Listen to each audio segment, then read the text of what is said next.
In this first video from the administration topic, we're just going to have a general overview over Augustus's foreign and military policies. So the key questions to take notes on are: number 1, what were the aims of Augustus's foreign policy and why? Number 2, what was the significance of the Pax Romana? And number 3, what military reforms did he make and why?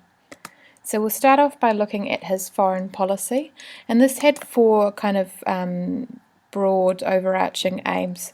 So the first one was to reorganise the provinces to prevent misgovernment, both deliberate and otherwise. The second aim was to reinforce the frontiers and to settle the conquered districts. So these were quite vulnerable geographically because they were at the edge of the empire and from the period of the civil wars when attention was directed elsewhere. The third was to extend the northern border of the empire to the Danube River and later the Elbe, which were sort of natural frontiers which were easy to defend. This was an ambitious goal and it was somewhat unsuccessful. And the third thing he wanted to do was manage the armies efficiently, which he needed to sort of look after these provinces. So if we just now turn to look at the Pax Romana, which translates to Roman peace in English, and this refers to the peace existing within the borders of the Roman Empire under Augustus. So it refers to both peace at Rome and abroad. This was obviously very useful propaganda for Augustus. However, the stable frontiers were necessary for the empire to remain peaceful and prosperous, so they needed to avoid threats from outside the empire. So Augustus made some changes to the army when he was emperor in order to improve the situation of Rome's provinces. So he needed to have a professional army which was loyal to him and the central government rather than their commanders in the field. You'll remember, if you've done classics before, that a lot of problems arise because soldiers are loyal to their commanders and not to Rome. So his army needed to be big enough to defend the empire's borders, but it couldn't be too big because then it would be a drain financially and it would be difficult to maintain loyalty. So he reduced the number of legions from 50 at the end of the Civil War to 28 by 13 BC, and each legion had about 5,500 soldiers. So this would be enough to defend Rome, but not so much that it was difficult to maintain.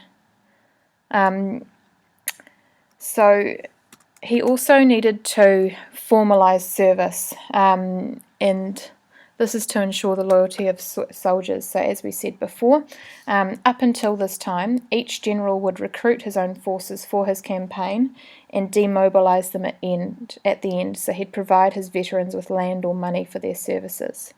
But now service was formalised, so each new recruit signed up for a period of 20 years services, and they were all paid 225 denarii per year in cash.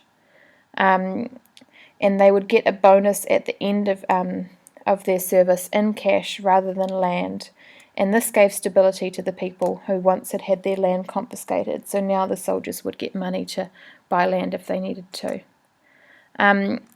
Permanent armies were also set up in volatile areas of the empire in order to maintain the peace. Augustus had initially paid for the legions to ensure their loyalty, so they would be loyal to him. However, a military treasury, the Latin for this is aerarium militare, was created in AD 6, and this was funded through taxation on both inheritance and donations from people in their wills, so that the state was sort of paying for this. The next sort of changes Augustus made were to the auxiliaries. So these were provincial soldiers who were not Roman citizens, and because they weren't citizens they could not be legionary soldiers. But Roman armies were often made up of an equal number of legionaries and auxiliaries, so Romans and provincials.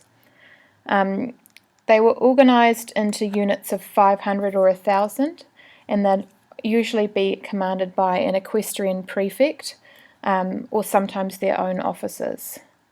and at the end of their 25 years service they would be rewarded with Roman citizenship. So this would be a really good incentive for them to be loyal to Rome and not their original province. And they also tended to be stationed away from their home province, so this removed the possibility that they would join an uprising. Augustus also made changes to the navy, so Rome's water forces.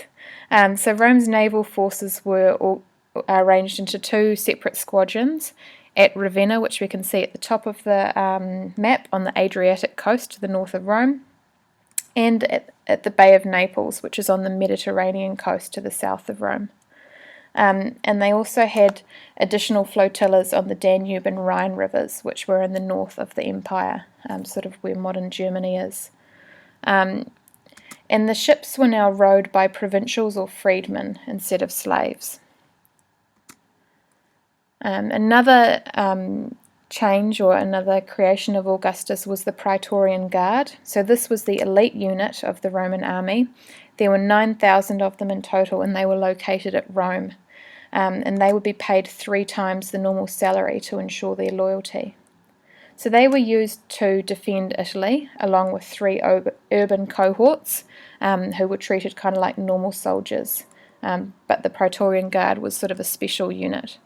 And they later became the emperor's sort of personal bodyguard force and a very powerful presence in politics. So they had the power to basically choose who they wanted to be as emperor because they were so powerful.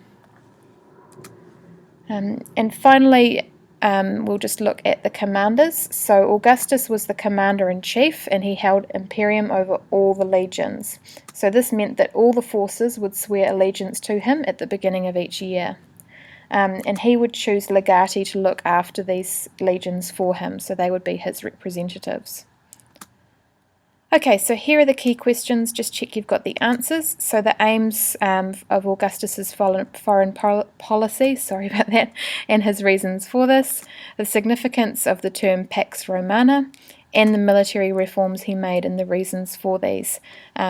So we're going to put this all together in class. Make sure you note down any difficulties you have, and we'll discuss them in class. I'll see you there.